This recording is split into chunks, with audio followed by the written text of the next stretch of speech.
On this week's episode, we're going to take a look at the difference between chopped and pulled pork. We'll have a secret ingredient that you will give us. And do you know what this is? Looks like an egg crate to me, Bill. Not an egg crate, but we will find out about this barbecue gadget on this week's episode It's a of gizmo. Grill Great. Sharp right here. Starts right now.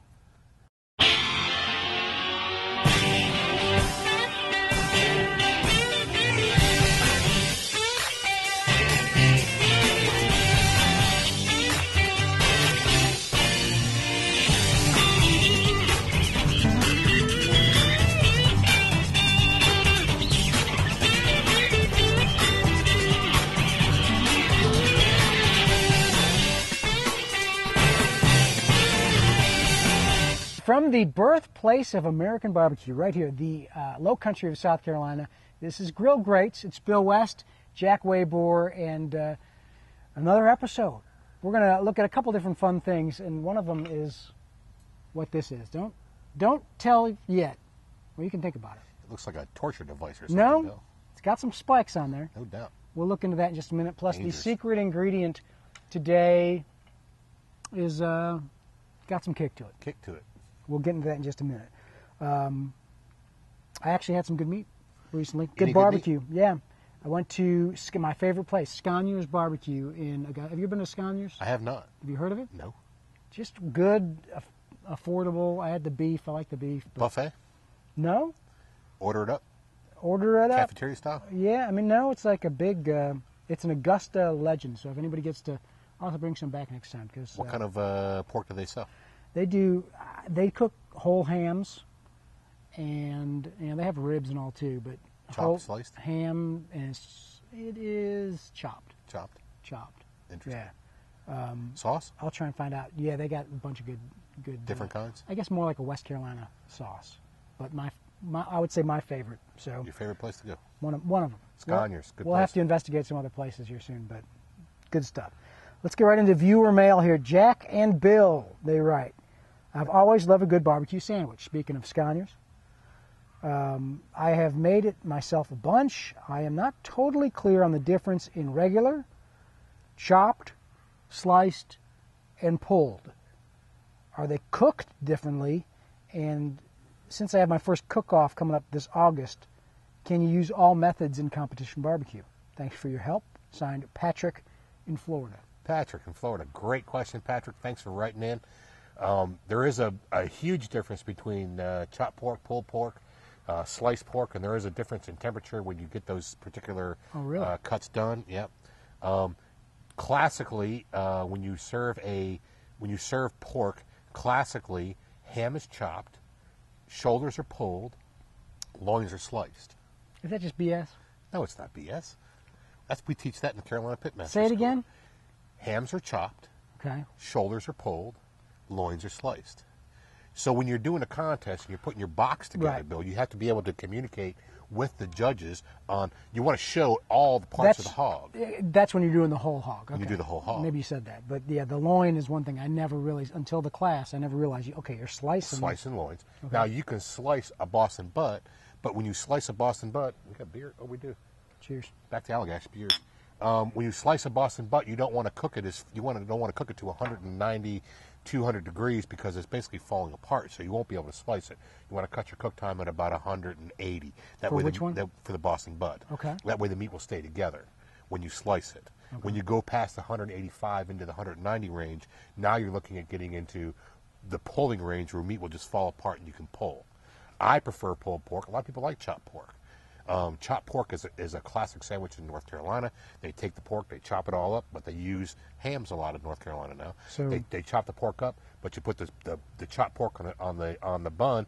You put the coleslaw on top, and then you go ahead and lid it up, and you're ready to go. with the rules, there are all sorts of regionalized things. I mean, South Carolina judges, when you're talking pork, other than the loin, you're pretty much talking pulled, right? I mean, if you hear people, I've heard them say, if you hear rat-a-tat-tat-tat-tat chopping in the morning, you're like, you like to hear I'm the going to woodpecker win, go, right? Boy, that's right. But see, that's South Carolina. Is that South Carolina is a Memphis or what? pulled pork area. Memphis does do a lot of chopped pork. Chopped pork is generally when judges see chopped pork, they thoroughly believe that you're trying to hide something.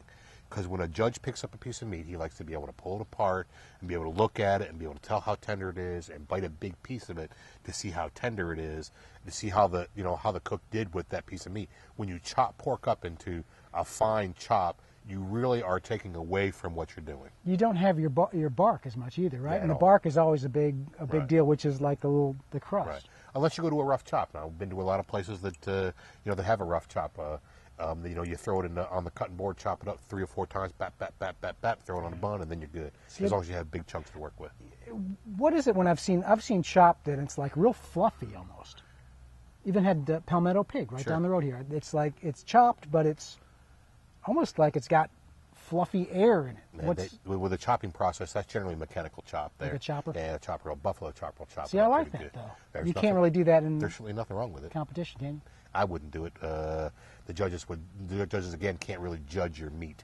Gotcha. All they can judge is how well it's chopped. Tastes good though. Yeah, it tastes good. Sauce goes right in. So there you go. Chopped versus pulled. And pulled is Sliced. probably more common. And then you just got to... I prefer pulled pork myself. It's my favorite way to make pork. Okay. Our hot on the market gadget today is this. And you really... I'm sure you know what this is. You probably used it. It probably would be most recognizable that way. Yeah, it probably is. This is it looks like a standard rib rack, Bill. Standard rib rack. And I guess these spikes are for like potatoes or something. But Yeah, I never thought about that. the use for it would be you can pretty much double. You got a rack of ribs. You're only going to be able to fit a couple of racks on a small smoker like that. This way you can hit 1, 2, 3, say 4 racks of ribs. Yeah, or you can put them on there and bend them around. It'll be 2. It's not really, Really? It may be a rack of ribs is about that long, so it may be Yeah. tough to keep it held up in there. Rib rack is good for keeping the meat up off the grate. It allows the meat to, or allows the collagen in the meat to kind of drop out to the bottom rather than it kind of swimming around in its own fat. Does it matter? Do you rotate them halfway through? Or You does it can. not It all depends where your fire is and what kind of method you're using to cook. If you're coming up from the bottom, it really doesn't matter. You can flip it once up and down and make sure that you get an even cook on it. Great little gadget right there. I like the little spikies on there. I didn't think about putting a potato or a vegetable on there or something. That's nice. Best thing about it is it'll save you some grill space. It will. if you need it. Without a doubt. Otherwise, I don't know if you need it, but it'll help you with grill I space. use rib racks a lot just for that reason, to save grill space. There you go. Rib rack, and they're cheap. Good stuff. Those are- Weber makes a nice one, by the way. Our secret ingredient today? No, let me do our secret ingredient today. I'll tease you a little bit. Something that's got a kick. It's a kicker. There's just hundreds of different variations. There are.